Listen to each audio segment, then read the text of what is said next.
Pas d'eau, pas d'électricité, des voitures qui flottent dans les eaux boueuses, des bâtiments dévastés partout, des débris qui témoignent de la violence de l'ouragan Irma. L'île de Saint-Martin ne se remet pas du cauchemar qu'elle vient de vivre. Jamais dans le monde, un cyclone de catégorie 5 ne s'était abattu pendant plus de 33 heures sur un territoire.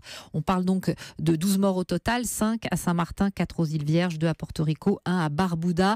L'envoyé spécial d'Europe 1 à Saint-Martin, Xavier Yvon, a pu se rendre dans le quartier pauvre de l'île, Sandy Ground, un bidonville au ras de l'eau qui a été complètement dévasté. Écoutez son reportage. Pour comprendre où se trouvait la maison, il faut regarder le carrelage au sol recouvert d'un amas de tôle et de bois.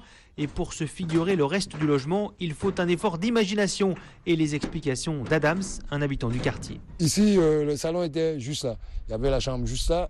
Et ici, c'est qu'un morceau de mur. Il y avait un toit là-dessus. Tu ne peux pas imaginer comment il y avait une maison qui était là. Les tôles sur lesquelles on marche là, c'était les toits. Ouais, c'était les toits des gens qui étaient tout par là, regarde juste à côté. Là aussi, il y avait une autre maison de 2 chambres. Et là-bas où tu vois tous les gravats, c'était une autre maison. Il y a une fondation en dessous aussi. Ah ouais, il y avait des maisons, mon frère. Il y avait des habitants aussi qui ont tous fui avant le cyclone. Une population pauvre habituée à être laissée pour compte et qui attend moins du gouvernement que de la solidarité du quartier. On va pas avoir de l'aide tout de suite.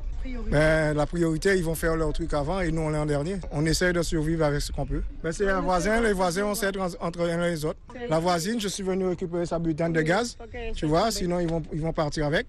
Ah, et puis tout là. Les voleurs, ils pillent tout, ils partent avec tout. 2 voisines récupèrent ce qu'elles peuvent sous les décombres, des vêtements coincés sous un frigidaire, une peluche poussiéreuse, quelques miettes laissées par Irma qui a broyé un quartier tout entier. Saint-Martin, Xavier Yvon, Europe 1. Et les photos et les vidéos de Xavier Yvon sont sur notre site europe1.fr et sur Twitter.